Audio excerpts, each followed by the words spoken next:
कि अल्पमत की हम बात इसलिए कर रहे हैं क्योंकि जब कट मोशन लगे या बजट पारित हुआ तो उस पर वोटिंग नहीं करवाई गई। कट मोशन या बजट को पारित करवाने के लिए भाजपा के 15 सदस्यों को निष्कासित कर दिया गया।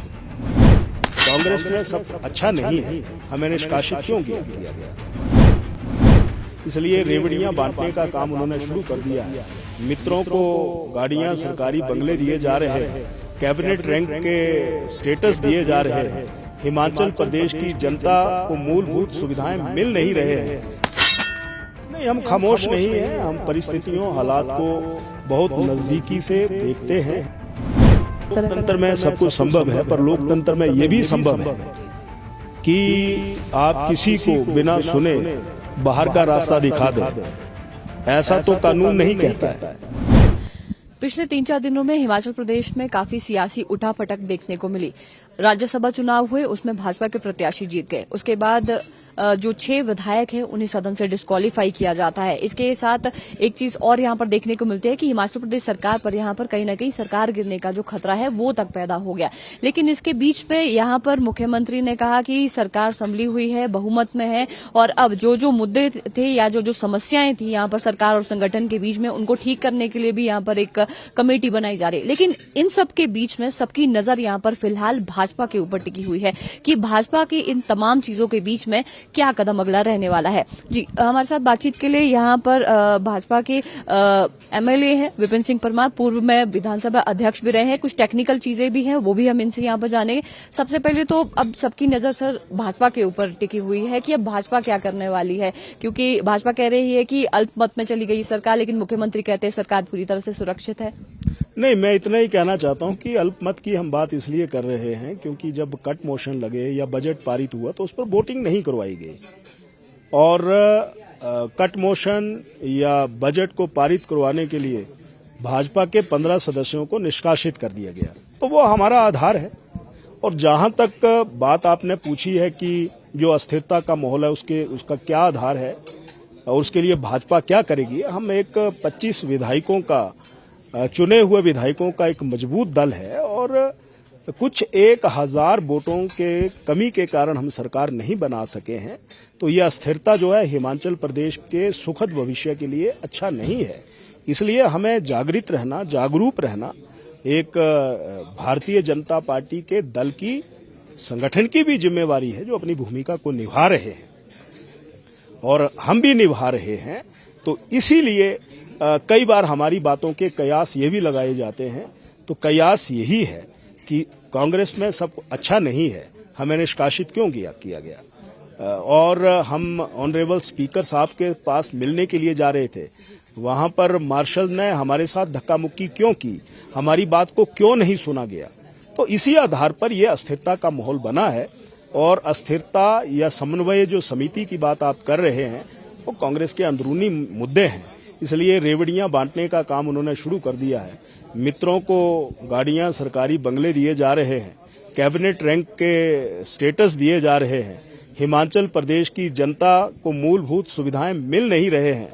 परंतु हमारी सरकार कैसे बच पाए, जो वहां पर विरोध दिन प्रतिदिन देखने को मिल रहा है, उसकी शांति की कोशिश हो रही है। पर मुझे लगता है कि ये चिंगारी जो है ज्वाला की ओर बनने की ओर अग्रसर हो रही है, क्योंकि कभी प्रतिभा सिंह जी कह रहे हैं, कभी विक्रमादित्य सिंह जी कह रहे हैं, कभी इनके नेता कह रहे हैं। मैं इसी आधार पर कहना चाहता हूँ। 2-3 दिन से हम ये कांग्रेस सरकार और संगठन के बीच में जो उथल पुथल चल रही है आपस में, इनके जो स्टेटमेंट सारी, वो तो हम देख ही रहे हैं। लेकिन भाजपा कहीं न कहीं खामोश बैठी हुई है। खामोशी के बाद कोई बड़ा तूफान तो नहीं आने वाला? नहीं, हम खामोश नहीं हैं, हम परिस्थितियों, हालात को बहुत नजदीकी से देखते हैं। और अब ऐसा है कि जिन 6 कांग्रेस के विधायकों को निष्कासित किया गया, अब उन्हीं के विधानसभा क्षेत्रों में सुक्खू समर्थक जो हैं उनके पुतले फूंक रहे हैं, नारे लगा रहे हैं, जो अलोकतांत्रिक प्रक्रिया है। ऐसा करने पर अशांति का माहौल बनेगा, उसको वो मुख्यमंत्री तुरंत बंद करे। उनकी इच्छा थी, उन्होंने श्री हर्ष महाजन जी को अपना मतादेश दिया। आप शायद उनकी सुन नहीं पाए होंगे, आपका केंद्रीय नेतृत्व शायद उनके गिले शिकवों को मिटा नहीं सका होगा, वो बाहर आ गए। अब कोई ये कहे कि ये भाजपा के कारण आए, नहीं, उनकी आत्मा की आवाज ने उन्हें प्रेरित किया, इसलिए वो वहां गए। सर, आप विधानसभा अध्यक्ष भी रहे हैं, तो ये टेक्निकल चीज आपसे जरूर समझना चाहूंगी कि क्या इस तरह का कोई प्रावधान है कि जो 6 डिस्क्वालीफाई विधायक इनकी सदस्यता वापस आ सकती है, या ऐसा कुछ हो सकता है इस तरह? लोकतंत्र में सब कुछ संभव है, पर लोकतंत्र में ये भी संभव है कि आप किसी को बिना सुने बाहर का रास्ता दिखा दे, ऐसा तो कानून नहीं कहता है।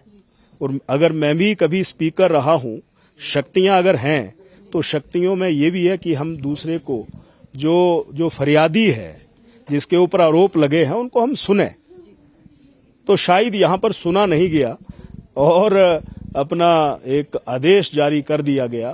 तो लोकतंत्र में सारी संभावनाएं रहती हैं, क्योंकि जनता ने उनको चुना था, 5 साल के लिए चुना था, उन्होंने अपना रोष बताया, और नियम के अनुसार जब राज्यसभा का चुनाव होता है और वो अपना वोट किसी दूसरे दल को देते हैं, तो वो एंटी डिफेक्शन में नहीं आता है।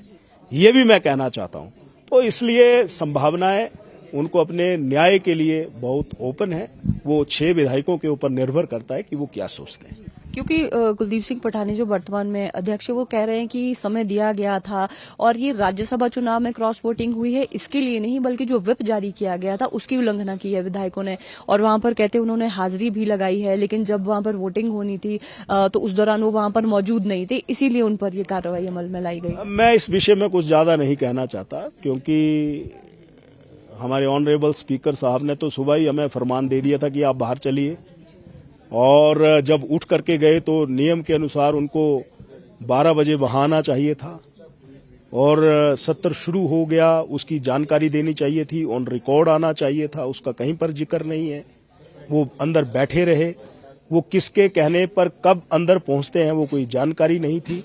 क्योंकि जब आदमी आसन से उठता है और अडजर्न करता है, तो अगला समय भी बताता है कि मैं ये सत्र जो है या सदन इतने बजे शुरू होगा, उसका कहीं हवाला नहीं है, कहीं पर जिक्र नहीं है। जब जिक्र ही नहीं है तो वो किस आधार पर कह रहे हैं? खैर, वो माननीय स्पीकर है, जो वो कह रहे हैं वो अपने विवेक के अनुसार क्या कह रहे हैं, परंतु शायद जहां कहीं हमें अपनी बात रखने का मौका मिलेगा तो हम अपने तरीके से बात को रखना चाहेंगे। ये जो डिस्क्वालीफाई 6 विधायक है, क्या इनसे बातचीत हो रही सर? क्या कह रहे हैं ये? क्योंकि राजेंद्र राणा का भी कुछ देर पहले स्टेटमेंट आता है कि वो तो मन बना चुके हैं कि कोई भी जो विधायक है अब वापस नहीं जाने वाला। नहीं, वो स्वयं जानते होंगे। मैं भी उनकी खबरों को सोशल मीडिया में, अखबारों में ही पढ़ रहा हूं, इसलिए मुझे वहां तक ही जानकारी है।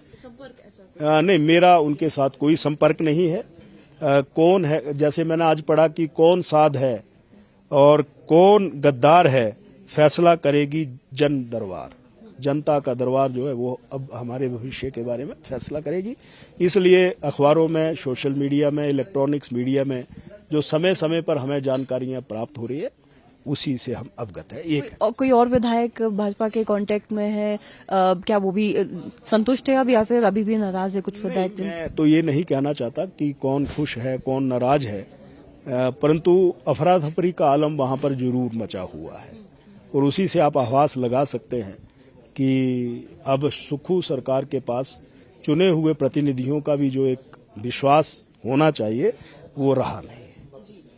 तो भविष्य में हम देख सकते हैं कुछ इस तरह की चीजें हो सकती है भाजपा की ओर से, कुछ किया जा भविष्य में जब होंगी तो आप भी शिमला में ही होते हैं और हम भी शिमला में ही होंगे, ये कहना चाहता हूँ। फ्लोर टेस्ट की मांग कर सकती है भाजपा? हमने फ्लोर टेस्ट तो कट मोशन में मांगा था, हमने बजट में मांगा था, उन्होंने उस समय नहीं दिया, हमने तो उसी दिन कहा था। तो अभी संभावना है सर आगे? नहीं, ये समय आने पर सारी बातें होंगी, ये कहना चाहता हूँ। तो ये थे भाजपा के विधायक विपिन सिंह परमार, जिन्होंने यहाँ पर सीधे तौर पर कहा है कि अभी फिलहाल अस्थिरता का जो माहौल है यहाँ पर देखने को मिल रहा है सरकार में, और सरकार अब स्थिति को संभालने के लिए अपनों में ही जो रेवड़ियां बांटने का काम यहाँ पर किया उनकी ओर से जा रहा है। लेकिन राजनीति है, यहाँ पर किसी भी चीज की जो संभावना है वो बनी रहती है। देखना होगा, क्योंकि सबकी नजरें अब भाजपा के ऊपर ही टिकी हुई है कि आने वाले समय में क्या कदम यहाँ पर इस वक्त भाजपा की ओर से लिया जाता है। शिमला से कैमरा पर्सन अनीश चौहान के साथ मैं रेशमा कश्यप, डेली पोस्ट पंजाब हरियाणा हिमाचल।